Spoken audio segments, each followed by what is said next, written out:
Í dæmi 17 erum við x í öðru i mínus 4i í þriðja. Við sjáum strax að við erum með sameiginlega stærð hér inni og hér, sem sagt upsilon. Og ef ég myndi bara byrja á því, sem ég ætla ekki að reyna strax að þátta þetta í tvo svega, þá ætla ég að byrja á því að taka bara upsilonið út fyrir. Þá get ég gert svega sem er svona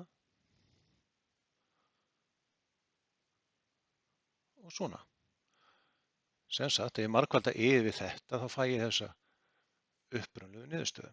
En leið þetta komið á þetta form, þá er mun einfaldara fyrir mig að taka það sem er núna komið inn í svega og þátta það í tvo svega. Við höldum upsiloni hérna fyrir utan.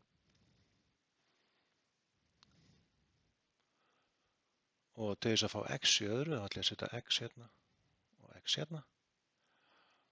Og til þess að fá 4 í öðru, og það er í raun engin miðja hérna, það er engar aðrar tegundir af stærðum, þá veit ég að ég mun þurfa að nota plús og mínus, þannig að þessi miðja falli út þegar við erum að reikna út.